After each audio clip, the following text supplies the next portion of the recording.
Shalom saudara terkasih dalam Tuhan Yesus Kristus. Puji Tuhan, kita boleh bertemu kembali di dalam ibadah kita pada hari ini. Itu hanya karena kasih anugerah Tuhan yang begitu luar biasa dalam kehidupan kita. Mari dengan ungkapan syukur, dengan rasa sukacita, kita mau menyembah, menghadap hadirat Tuhan. Karena kasih anugerahnya yang begitu luar biasa bagi kehidupanmu. Sampai dengan saat ini kita boleh ada sebagaimana kita ada. Mari sama-sama kita menaikkan syukur kita pada hari ini. Terima kasih ya Bapa, untuk berkat-Mu yang begitu luar biasa dalam kehidupan kami. Sukacita, damai, sejahtera Tuhan senantiasa limpahkan dalam kehidupan kami. Sampai saat ini Bapa, penyertaan Tuhan tidak pernah lalu dalam kehidupan kami. Kami sungguh merasakan bahwa sungguh besar kasih setia-Mu dalam kehidupan kami. Terima kasih ya Yesus. Inilah setiap kami dengan keberadaan kami masing-masing pada hari ini. Kami mau datang kepadamu. Kami mau sujud di bawah kaki-Mu Tuhan. Menyembah Engkau Allah yang agung. Allah yang raja di atas segala raja. Allah yang besar. Allah yang telah memberkati kehidupan kami sampai dengan saat ini. Terima kasih Yesus. Hanya di dalam nama Tuhan Yesus kami sudah berdoa, bersyukur kepadamu. Haleluya. Amin. Mari naikkan rasa syukur-Mu pada hari ini. Nah, sungguh besar kasih setia Tuhan dalam kehidupan kita. Kasih-Nya tidak pernah lalu dalam kehidupan kita. Selalu ada dan selalu baru setiap hari.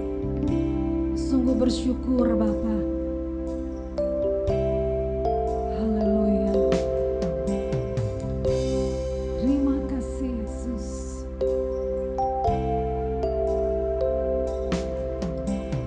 Sungguh besar setia-Mu,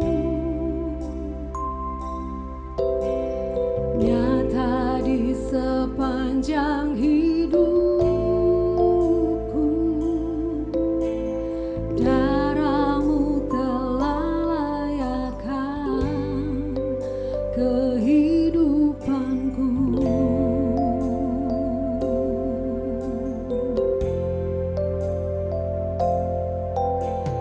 Tiada kata yang bisa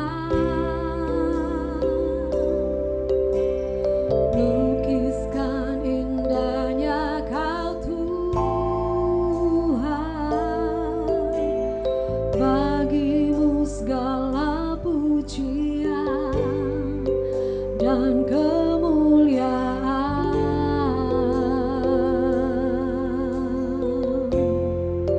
Ku tinggikan Engkau Tuhan, melebihi segalanya. Lebih dalam ku menyembah, dalam roh dan kebenaran. Ku tinggikan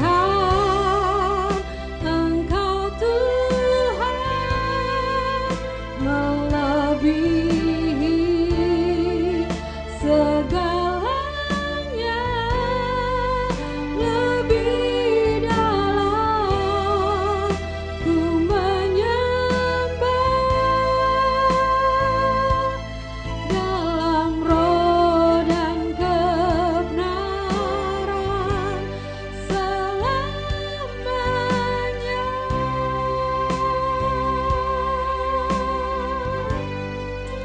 Sungguh besar Engkau Tuhan, sungguh besar setia-Mu, nyata di sepanjang hidupku. Darah-Mu telah layakkan kehidupanku.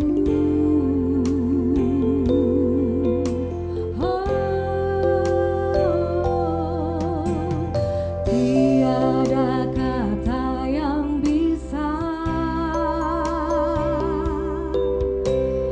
lukiskan indah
Engkau di dalam roh dan kebenaran.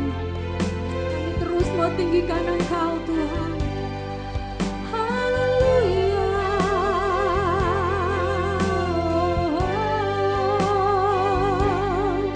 Kami sembah Kau, kami tinggikan Kau Yesus, Kau Rajaku, Tuhan.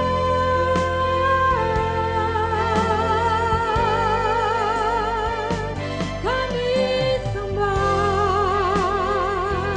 Kau Allah yang hidup. Kami sembah Engkau Rajaku. Haleluya, haleluya. Terpuji namamu, Engkau Rajaku. Yesus Tuhan, Yesus Tuhan. Kami sembah Kau Rajaku, sebab Engkau baik, Kau sangat baik. Terima kasih. Syukur kami padamu Tuhan, syukur kami padamu. Haleluya.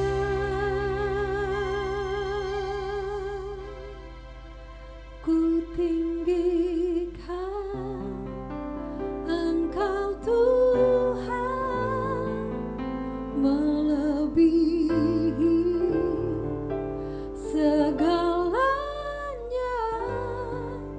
lebih dalam ku menyembah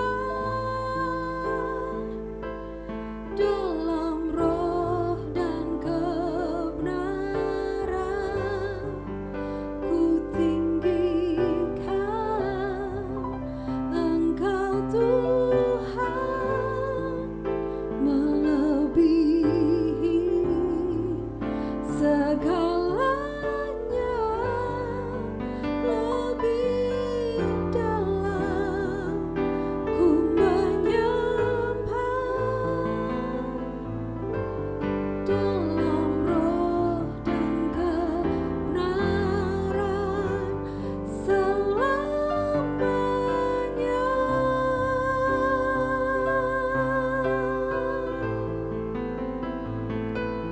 Dalam roh dan kebenaran selamanya.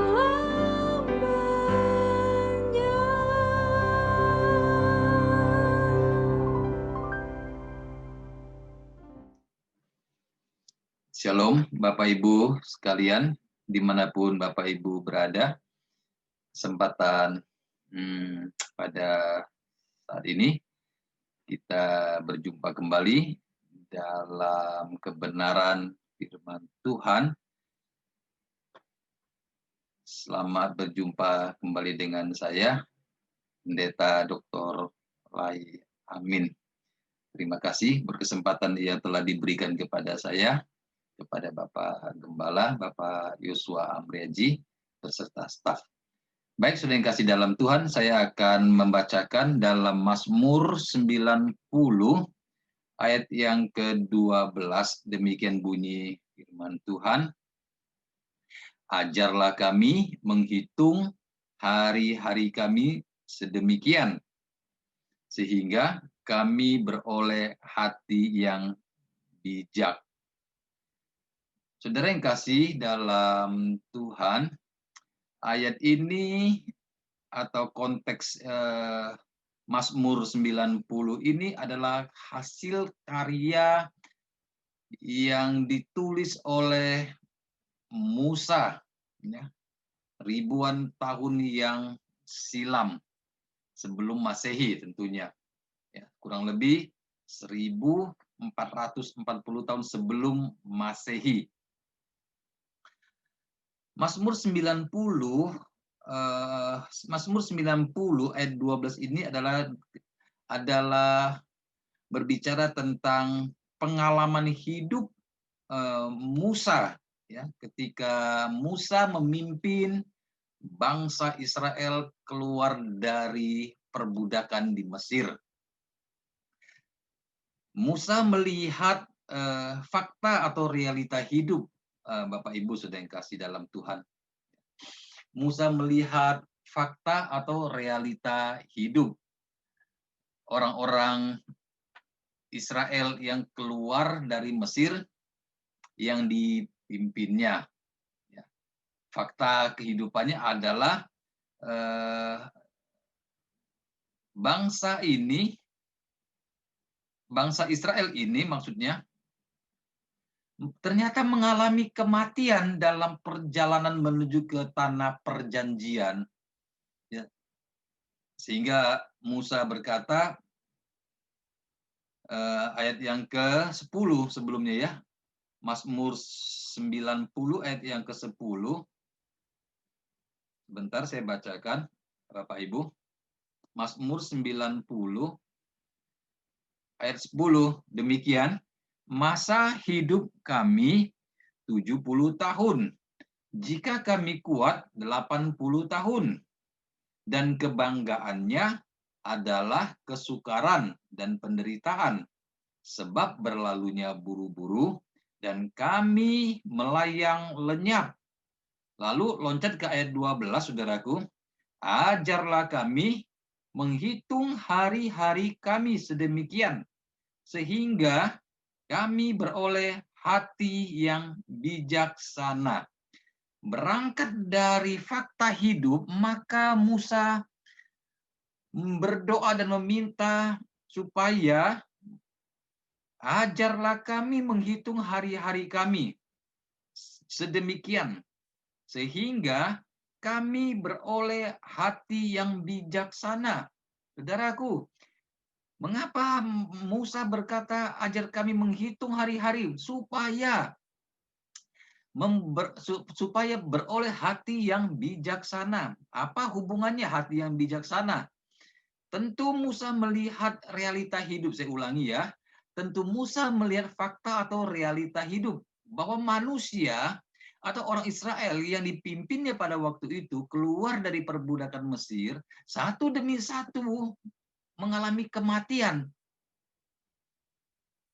Dan ditulis dengan cukup eksplisit, ya. Masa hidup kami 70 tahun. Oh, ternyata Musa menghitung, saudara sekalian. Ternyata Musa mempunyai perkiraan manusia itu 70 tahun. Dan jika kami kuat 80 tahun. Terus lalu setelah 80 tahun, kebanggaannya adalah kesukaran dan penderitaan. Nah, sebab berlalunya buru-buru dan kami melayang lenyap. Nah, Bapak Ibu Saudara yang kasih dalam Tuhan, jemaat GSKI, Pondok Indah yang diberkati Tuhan,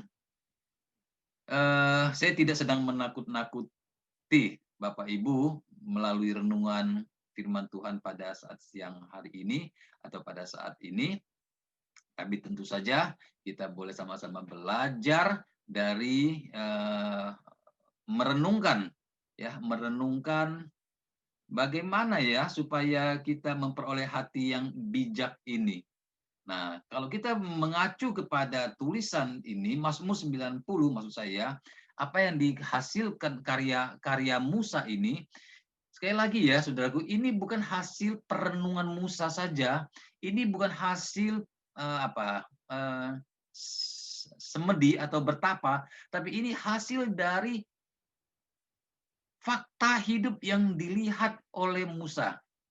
Nah, hari ini, saudaraku, ternyata ayat ini, walaupun sudah ribuan tahun silam, ayat ini masih relevan dalam kehidupan kita hari ini. Bahkan kalau hari ini, saudaraku, ya semenjak pandemi COVID, pandemi COVID sejak bulan Maret, sekarang udah bulan November. Jadi kurang lebih 9 bulan ini, ya, Orang meninggal itu tidak pandang umur, tidak mengacu kepada 70 atau 80 tahun, saudaraku. Ya, berapapun bisa. Ya, orang tidak mengira ya tahun 2000 berapa nih 2020, tahun 2019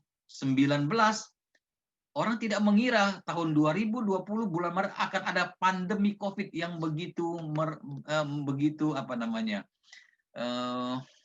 bahaya ya, karena orang tanpa sakit yang cukup signifikan kelihatannya bahaya ya, hanya panas, meriang ya, radang, lalu bisa meninggal. Wah, ini kan hal yang tidak masuk di apa namanya prediksi banyak orang. Ya, ternyata setelah diteliti sejak di Wuhan itu ya, Wuhan Cina, ternyata ini namanya COVID-19, COVID-19. Dan itu merenggut banyak jiwa, saudaraku. Nah, berarti ayat ini masih relevan dalam kehidupan kita hari ini. Oleh sebab itu, Bapak Ibu Saudara yang kasih dalam Tuhan, firman Tuhan menasihatkan kepada kita pada kesempatan hari ini, maka itu dikatakan, ajarlah kami menghitung hari-hari kami sedemikian, hingga kami beroleh hati yang bijaksana. Orang yang bijaksana itu adalah orang yang mengerti, memahami realita kehidupan saat ini, saudaraku. Saya ulangi ya. Orang yang bijaksana itu adalah orang yang memahami, orang yang mengerti keadaan kehidupan saat ini dan kehidupan yang akan datang. Artinya ada pengharapan kehidupan akan datang. Nah, itu namanya orang yang bijak. Maka itu harus ada persiapannya. Nah, orang yang mempersiapkan hari kehidupan yang akan datang, itulah yang dikatakan oleh Musa bijak. Landasannya adalah ayo melihat fakta hidup. Ayo melihat hari-hari. Maka dikatakan ajar kami menghitung hari-hari hidup. Artinya, saudaraku, bukan menghitung secara apa namanya numerik ya, artinya apa namanya angka, tapi di sana memuat pengertian, artinya hidup manusia itu singkat. Ya, kalau mau hitung hari juga boleh sebenarnya sih. Betul tidak, saudaraku? Kalau andai kata secara harfiah mau menghitung hari juga boleh saja. Ya, saudara boleh oret-oret. Ya, kalau 70 tahun itu kira-kira berapa hari? Nah, untuk menemukan 70 tahun atau 80 tahun berapa harinya, ya mudah saja. 1 minggu kan 7 hari, Bapak Ibu. Iya kan? 1 minggu 7 hari. 1 tahun 52 minggu. Nah, berarti 52 dikali 7. Hasilnya adalah 364. 364 hari kalikan 70 saja. Nah, saudara ketemu itu. Ya, coba kita hitung sebentar. Supaya tidak salah, saudaraku. 70. Ya, ini ya, saudaraku. Kalau selama ini saudara hanya ngitung uang, nah hari ini coba kita berani enggak saudara hitung hari ini? Ya, 52 kali 364. 52 minggu, maaf, kali 52 minggu kali 7 hari. 364. Setahun, saudaraku. Setahun 364 hari. Saudara kali. Tadi Musa bilang apa dalam katakan Mazmur 90 ini? Mazmur 90 ayat yang ke 10. Masa hidup kami 70 tahun. Nah, sekarang kita kali 70. Saudara ketemu berapa? 25.480 hari saja, saudaraku. Ya, kalau mau lebih ya bisa katakan 80. Ini saudaraku, ya. Iseng saja ya. Sebelum saya lanjutkan, coba saja. 80 tahun dikali 364. 29.120 hari, saudara ini kasih dalam Tuhan. Itu maksudnya, betapa singkatnya hidup manusia di dunia ini. Kalau dihitung hari, tidak sampai 30.000 hari. Apalagi 70, hanya 25.480 hari. Berarti singkatnya hidup ini. Nah, oleh sebab itu, dengan memahami singkatnya hidup kita di muka bumi ini, kita harus mempunyai hati yang bijak, Bapak Ibu. Jangan ceroboh kalau sudah tahu ya hidup manusia ini hanya singkat saja durasinya, maka itu kita harus mempersiapkan hidup yang akan datang. Ini sangat ceroboh jika ada orang, saudaraku, Bapak Ibu, kalau sudah baca ayat ini, sudah mengerti hidup ini singkat, ya, udah tahu hidup ini singkat, bukan hanya singkat ya, tentunya di dalam hidup ini tidak ada kebahagiaan atau tidak ada kedamaian yang sejati. Tidak ada, di Alkitab berkata, tidak ada kelegaan sejati. Ya, semua berlalu begitu saja. Saudara mau orang kaya kah, mau orang miskin kah, mau orang kulit putih kah, apakah saudaraku? Semuanya sama. Berlalu begitu saja. Nah, kalau sudah tahu begitu ya Bapak Ibu, makanya harus memperoleh hati yang bijak. Apa itu hati yang bijak? Orang yang punya pengetahuan seperti ini, ya, orang yang memiliki pengetahuan ini tentu bukan pengetahuan saintis maksud saya, tapi pengetahuan pemaknaan hidup ya yang dikatakan Amsal 1 ayat 7 ya. Dengan memahami hal ini maka orang harusnya menyadari ada Tuhan yang menyelamatkan kehidupan manusia. Ada Tuhan yang menciptakan manusia, ada Tuhan yang akan menyelamatkan kehidupan manusia. Kehidupan Tuhan menyelamatkan artinya Tuhan tidak ingin manusia binasa. Memang Tuhan menciptakan manusia, tapi jangan lupa ya Bapak Ibu, Tuhan tidak menghendaki manusia itu binasa. Tetapi manusia dalam kedaulatannya, manusia melawan kehendak Allah. Manusia memberontak atau manusia melawan firman Tuhan. Memang Tuhan ciptakan manusia itu sehakikat dengan gambar dan rupa Allah, ya. Di sana di dalam gambar dan rupa Allah itu manusia mempunyai kapasitas. Manusia mempunyai unsur-unsur ilahi, ya, yang bisa menentukan keadaan dirinya. Maka itu Allah menciptakan manusia dikatakan ya menurut gambar dan rupa Allah, diciptakannya dia laki-laki dan perempuan, maka diciptakannya mereka laki-laki dan perempuan. Artinya manusia diciptakan sehakikat dengan Allah dalam kekekalan. Manusia itu makhluk yang kekal, Bapak Ibu, saudaraku. Saudara dan saya ini adalah makhluk abadi, makhluk kekal yang tidak bisa binasa, yang tidak bisa mati sebenarnya. Tetapi jatuh dalam dosa, maka saudaraku, manusia ketika dalam dosa, maka manusia menjadi makhluk yang fana. Fisik ini menjadi fisik yang disebut fisik lahiriah, fisik fana. Yang dikatakan tadi oleh Mazmur berapa tadi? Mazmur 90, ya, manusia lahiriah kami, ya, 70 atau 80 tahun saja. Tetapi manusia batinnya, manusia, jiwa kita ini, roh kita ini, roh yang dari Allah ini adalah kekal adanya. Dan roh ini, saudaraku, yang dibangkitkan oleh Allah untuk memperoleh kehidupan yang kekal. Nah, Allah tidak ingin, saudaraku, dalam kebangkitan nanti kehidupan akan datang, kita tidak berjumpa dengan Allah. Dan kita akan menerima, jika tidak berjumpa dengan Allah, kita akan menerima kehidupan kekal abadi, kekal yang tidak bersama dengan Allah, kehidupan kekal yang mengerikan. Nah, jangan sampai itu menimpa kita, saudaraku. Nah, oleh sebab itu dikatakan di sini ya, saya baca ya, Amsal 1 ayat 7, takut akan Tuhan. Takut akan Tuhan adalah permulaan pengetahuan, tetapi orang bodoh menghina hikmat dan didikan. takut akan Tuhan. Berangkat dari memahami realita kehidupan, itu namanya pengetahuan ya. Jadi saya tadi sudah katakan di menit-menit terdahulu tadi,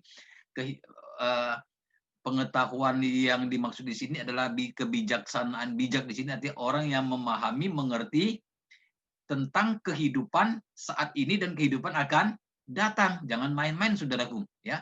Ada kehidupan sekarang ini ya, sekarang ini yang kita jalani ini, dan ada kehidupan yang akan datang setelah kita melewati kefanaan ini.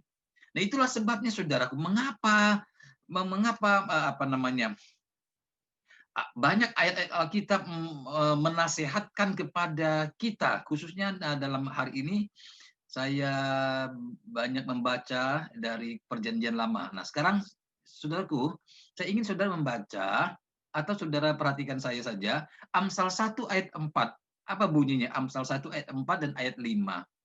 Untuk memberikan kecerdasan kepada orang yang tidak berpengalaman dan pengetahuan serta kebijaksanaan kepada orang muda. Baiklah orang bijak, ya, ayat 5. Baiklah orang bijak mendengar dan menambah ilmu, dan baiklah orang yang berpengertian memperoleh bahan pertimbangan. Saya ulangi ya. Untuk memberikan kecerdasan kepada orang yang tidak berpengalaman. Apa itu? Pengetahuan, hikmat. Ya, kalau orang mengerti pengetahuan atau hikmat, memahami makna hidup kita sekarang ini, itu adalah orang yang dikatakan orang yang diberi kecerdasan secara rohani, ya, bijak memahami makna hidup sekarang ini, ya kan? Lalu ayat 5, baiklah orang bijak mendengar dan menambah ilmu, ya, harus ya. Orang bijak ya mendengar dan menambah ilmu, dan baiklah orang yang berpengertian memperoleh bahan pertimbangan. Artinya memahami, mengerti, menguasai betul apa artinya hidup di dunia hari ini, di dunia fana ini. Ya. Bapak Ibu, saudara yang kasih dalam Tuhan, saya tidak sedang menakut-nakuti Bapak Ibu ya yang mendengarkan program ini, khususnya jemaat yang diberkati Tuhan, jemaat yang saya kasihi dalam Tuhan, yaitu GSKI Hati Bapa Pondok Indah. Mari kita sama-sama belajar ya. Bukan hanya hidup ini bukan hanya harus cerdas, harus pandai ya secara kognitif, tetapi lebih daripada itu, kita harus mengerti yang dikatakan oleh Amsal. Takut akan Tuhan adalah permulaan pengetahuan. Tapi orang hari ini tidak takut Tuhan ya. Pintar, secara kognitif pintar, secara akali pintar, pengetahuan atau saintis pintar, tetapi tidak takut Tuhan. Nah, ini masalah ini, saudaraku ya. Itu kenyataan hari ini ya. Mengapa bisa demikian? Ya, tadi sudah dikatakan oleh pemazmur.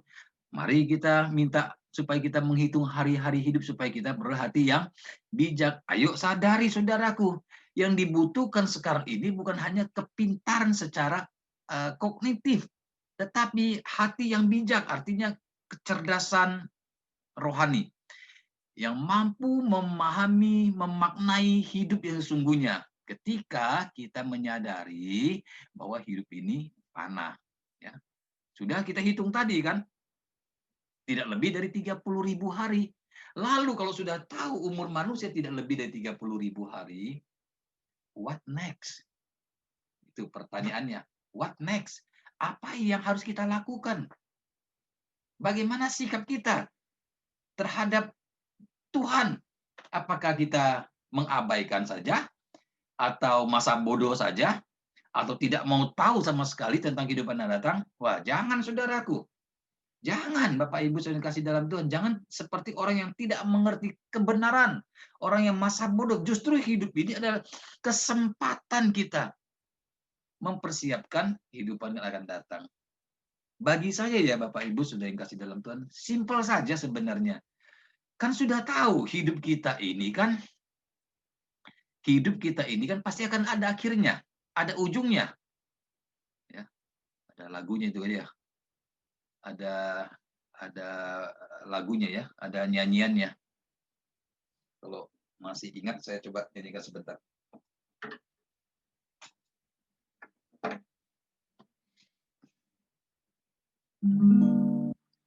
Jalan ini berujung, pasti ada batasnya. Tak seorang pun tahu bila sampai akhirnya.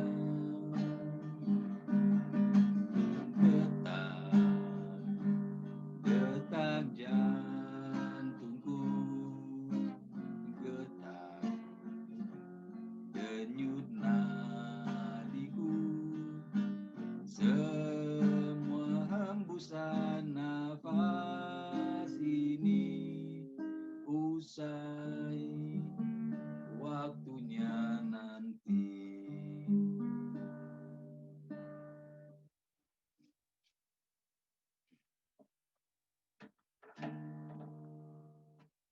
Nah, Bapak Ibu Saudara kasih dalam Tuhan, itu ya ada lagu yang diciptakan oleh Bapak Gembala kita, ya, Bapak Ketua Sinode kita. Ya, beliau tentu juga menghayati ya, perjalanan hidup ini, betapa singkatnya hidup ini sehingga terciptalah lagu ini. Ya. Jalan ini ada ujungnya, jalan ini ada batasnya. Sehingga kalau sudah tahu begitu, marilah saudara yang kasih dalam Tuhan, ya, seperti doa Musa, berilah kami hati yang bijak. Apa itu hati yang bijak? Orang yang mempersiapkan kehidupan akan datang. Caranya bagaimana? Ya, caranya kita yang pertama kita menaruh hidup kita di kehidupan akan datang. Fokus hidup kita adalah langit baru, bumi yang baru, yang kita singkat dengan LB3. Langit baru, bumi yang baru. Ya, tujuan hidup atau fokus hidup kita. Kalau orang tidak menginginkan kehidupan datang, aduh saudaraku, betapa ceroboh kita ini. Kan sudah tahu hidup ini singkat. Kenapa masih tidak mau mempersiapkan, menginginkan kehidupan akan datang?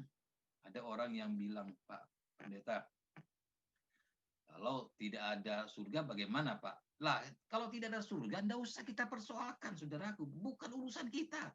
Yang harus kita tahu adalah hari ini kita hidup, besok kita akan mati. Itu yang harus kita persoalkan. Jangan persoalan surga ada atau tidak, itu bukan bagian kita tentunya. Tapi saudaraku, Alkitab berkata, di rumah Bapakku banyak tempat tinggal. Itu Tuhan Yesus sendiri yang bicara. Masa kita nggak percaya kalau Tuhan yang bicara? Tapi itulah ya fakta kehidupan manusia hari ini. Ketika manusia semakin jauh dari Tuhan, maka semakin jauh pula hatinya kepada kebenaran firman Tuhan. Tidak ada jalan lain selain kita menghayati bagaimana caranya supaya kita mempunyai hati yang bijak, ya, mengerti kebenaran ini. Ya, lihat fakta hidup kita ini, Bapak Ibu Saudaraku. Perhatikan saja keadaan kita, nggak usah jauh-jauh kita melihat keadaan kita saja dan sekitar kita. Tadi saya sudah singgung ya, di bulan Maret sampai November ini pandemi COVID itu merenggut banyak jiwa, tidak usah 70 atau 80. Berapa saja bisa. Dan di TPU Pondok Rangon itu tukang gali kuburnya berkata sehari ada kurang lebih 40 orang yang meninggal. 40 galian setiap hari sejak pandemi COVID ini. Jadi saudaraku, dengan memahami, dengan menghayati dan menyadari keadaan kita hari ini, masa kita nggak mau mempersiapkan kehidupan datang? Betapa cerobohnya itu. Lagi pula Alkitab sering memperingatkan kita.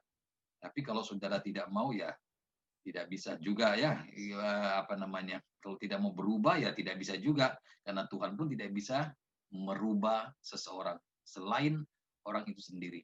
Tapi Tuhan sudah memberikan kapitalnya. Tuhan sudah memberikan modal, yaitu firman Tuhan, Alkitab, Roh Kudus dimateraikan. Harusnya kita alert, sadar, ngerti, paham, mau berubah saudaraku. Nih seperti dikatakan 2 Korintus 4 ini. Jelas sekali Paulus bilang apa? Sebab itu kami tidak tawar hati, tetapi meskipun manusia lahiriah kami semakin merosot, namun manusia batinia kami dibaharui dari sehari ke sehari. Nah, ayat 17. Sebab penderitaan ringan yang sekarang ini mengerjakan bagi kami kemuliaan kekal yang melebihi segala-galanya, jauh lebih besar daripada penderitaan kami. 18. Sebab kami tidak memperhatikan yang kelihatan. Lalu, melainkan yang tak kelihatan. Artinya yang akan datang itu, saudaraku. Ya, karena yang kelihatan adalah sementara. Sedangkan yang tak kelihatan, itu kehidupan datang, adalah kekal. Ya kan? Sebab itu dikatakan apa? Kami tidak tawar hati, walaupun atau meskipun manusia lahiriah kami semakin merosot. Artinya tadi sudah disinggung oleh pemazmur, manusia lahiriah semakin merosot. Umur bertambah, rambut berubah warna, mata semakin buram, wajah keriput, badan sakit-sakitan, penyakit menanti, masalah ada. Itu semua adalah peringatan bagi kita, ya. Indikator bagi kita. Untuk apa?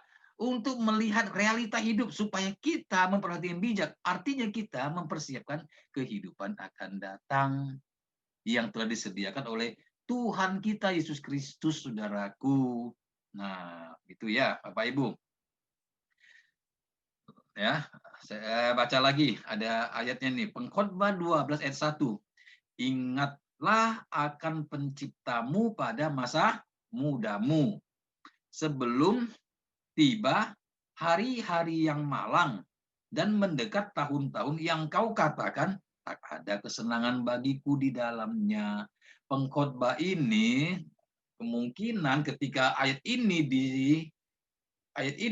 digubah atau dituangkan dalam bentuk tulisan, kemungkinan si pengkhotbah ini sudah lanjut usia. Maka dia berkata, dia menasihatkan kepada generasi di bawahnya, ingatlah penciptamu, masa mudamu. Artinya, selagi kamu masih ada kesempatan, ingat Tuhan. Jangan sampai nanti sudah tua, ya kan, baru sadar ternyata hidup ini tidak ada kesenangannya. Kan begitu kira-kira ayatnya. Ingatlah akan penciptamu pada masa mudamu, gitu ya. Sebelum tiba hari-hari yang malang dan mendekat tahun-tahun yang kau katakan tak ada kesenangan bagiku di dalamnya. Ini artinya sudah titik penyesalan. Ternyata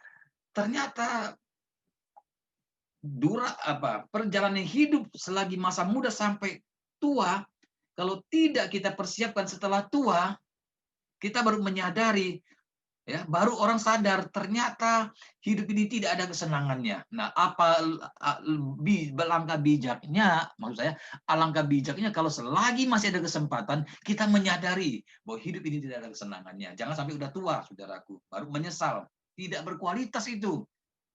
Ya, walaupun kalau bertobat ya Tuhan bisa terima lah ya. Tetapi kan tidak ada kualitasnya. Mumpung masih ada kesempatan, hidup ini, marilah kita sungguh-sungguh dengan Tuhan, Bapak Ibu. Jangan sampai seperti di kisah Lukas 16, ya, orang kaya yang tiap hari berpakaian jubah, ya, jubah ungu, lalu ada orang miskin yang ada depan pintunya, dia tidak mau tahu sama sekali. Nah, singkat cerita, dua-duanya mati, dua-duanya meninggal. Nah, orang yang meninggal yang miskin ini ada di pangkuan Abraham, dan orang yang kaya ini jauh dari pangkuan Abraham, beda lokasi, ya, kalau menurut kisah yang dikisahkan dalam Lukas 16 ini. Lalu dia berseru kepada Bapak Abraham, tolonglah aku. Nah, ini kan berarti penyesalan, saudaraku. penyesalan. Atau tolonglah saudaraku yang ada di bumi itu, masih ada 5 orang bersama di rumah Bapakku, jangan sampai mereka datang ke tempatku ini. Berarti saudaraku, ada penyesalan, ada kehidupan dan penyesalan akan datang. Nah, mumpung saudaraku, kita masih diberi kesempatan hidup ini, mari kita hayati Pengkhotbah 12 tadi ayat 1. Ingatlah akan penciptamu pada masa mudamu, sebelum tiba hari-hari yang malang dan mendekat tahun-tahun yang kau katakan ada kesenangan bagi di dalamnya. Sadari itu saudaraku, jangan sampai kita menyesal. Nah, melalui Bapak Ibu, melalui khotbah saya di kesempatan hari ini, yang tadi saya sudah bacakan dari Mazmur 90 ya, menghitung hari supaya beroleh hati yang bijak, itu maksudnya saudaraku, supaya kita melihat fakta hidup. Jangan kita terparkir dalam kehidupan sekarang hari ini. Jangan tidak memahami ya urusan dengan Tuhan. Selama ini kita berurusan dengan Tuhan hanya karena problematika hidup. Boleh saja kalau Kristen mula-mula kita, Tuhan tolong saya, Tuhan saya banyak masalah, Tuhan saya banyak pergumulan. Sebenarnya kalau mau jujur itu juga karena kesalahan kita kan, karena kita tidak bertanggung jawab. Ya, hidup ini kan bertanggung jawab. Maka di pengajaran dasar GSKI ini, saudara harus benar-benar ngelotok ya di pikiran saudara ya, harus saudara kuasai itu. Dasar kebenaran firman Tuhan yang diajarkan di GSKI ini. Ada yang pertama apa? Fokus hidup yang tadi saya sudah khotbahkan. Fokus hidup adalah langit baru, bumi baru. Ya, hidup ini hanya persiapan. Ya, tujukan hati kita, pindahkan hati kita kepada kehidupan yang akan datang. Itu ada, saudaraku. Itu real. Betapa cerobohnya kita kalau kita mengabaikan dan mengatakan tidak ada kehidupan datang. Wah, jangan begitu, saudaraku. Ya, nanti saudara akan menyesal. Kita akan menyesal luar biasa dan tidak bisa lagi diulangi seperti Lukas 16 ini. Jadi fokus hidup langit baru, bumi baru. Yang kedua, hidup ini harus hidup seperti Tuhan Yesus Kristus. Hidup suci, kesucian, perubahan karakter, hidup seperti serupa dengan Kristus sehingga berkenan kepada Bapa di surga. Dan yang ketiga adalah tanggung jawab. Ya, hidup ini harus bertanggung jawab. Maka itu pertimbangkan baik-baik segala sesuatu sebelum saudara mengambil keputusan. Karena keputusan Tuhan tidak bisa intervensi. Saudara yang harus menentukan. Ya, kita yang menentukan keadaan kita. Sekarang saja kita melihat kalau keadaan kita hari ini itu akibat dari keputusan masa lalu. Kita sendiri yang menentukan. Maka itu pertimbangkan baik-baik. Banyak orang menyesal dalam hidup ini. Itu tidak mengapa, saudaraku, karena memang hidup ini memang diwarnai banyak keputusan yang salah sehingga kita menyesal. Tetapi saudaraku, ada penyesalan yang sangat tragis, yaitu penyesalan seperti orang kaya di Lukas 16 ini. Tidak bisa berubah lagi, tidak ada kesempatan lagi. Sehingga dia berteriak, Bapak Abraham, tolonglah, suruhlah Lazarus ya memberikan air aku minum dari ujung jarinya saja ya, karena aku kehausan. Ini bukan haus dahaga air mineral ya, tapi ini bicara tentang penderitaan ya yang tak terperi. Nah, Bapak Ibu saudaraku yang kasih dalam Tuhan, jadi yang pertama, pindahkan hati kita ke kehidupan akan datang, langit baru, bumi baru. Yang kedua, kesucian, hidup seperti Kristus, perubahan karakter, ya, belajar terus, belajar seperti Yesus hidup. Ya, mungkin tidak saya sampaikan pada kesempatan ini. Yang ketiga adalah tanggung jawab. Hidup harus bertanggung jawab. Apa yang kamu tabur, kata Galatia, ya Galatia 6, apa yang kamu tabur kamu harus tuai. Kenapa begitu? Karena kita manusia. Manusia itu punya tanggung jawab, maka diberi akal pikiran, diberi pengetahuan. Nah, kitalah yang akan menentukan keadaan kita. Tuhan tidak bisa intervensi keputusan kita. Artinya Tuhan tidak bisa memaksa kita, ya. Tapi Tuhan memberi kesempatan kepada kita. Terima kasih buat renungan pada siang hari ini. Mari kita akhiri dengan berdoa. Mari kita berdoa. Kami bersyukur Tuhan buat kesempatan yang Tuhan berikan kepada kami. Kami masih diberi kesempatan untuk memperhatikan hidup ini seperti yang diajarkan oleh kebenaran firman Tuhan yang kami dengar, supaya kami beroleh hati yang bijak dan kami memperoleh pengetahuan, memahami makna hidup kami sungguhnya di dunia ini, untuk apa kami ada di dunia ini dan bagaimana keadaan kami akan datang. Olehnya Bapa di surga, berkatilah kami, tuntunlah kehidupan kami supaya kami berkenan di hadapan Tuhan. Tidak ada masalah yang lebih besar dalam hidup ini selain kami tidak mengerti kebenaran firman Tuhan. Tetapi berbahagialah jika kami masih diberi kesempatan untuk belajar kebenaran firman Tuhan yang membawa kami kepada kehidupan yang akan datang. Dalam nama Tuhan Yesus kami berdoa. Haleluya. Amin. Tuhan memberkati Bapak Ibu Saudara sekalian. Puji Tuhan. Sampai berjumpa dengan saya di kesempatan yang berbeda. Tuhan memberkati Bapak Ibu. Puji Tuhan. Puji Tuhan, kita sudah diberkati oleh firman kebenaran disampaikan oleh hamba-Nya. Tetap sukacita, tetap bersemangat, karena damai sejahtera Tuhan senantiasa menyertai kita sampai berkesudahan. Sampai bertemu kembali di ibadah minggu depan. Haleluya. Kita tetap bersukacita karena Tuhan adalah gunung batu kebenaran dalam kehidupan kita. Mari naikkan pujian ini dengan penuh sukacita karena perlindungannya tidak pernah habis di dalam kehidupanmu.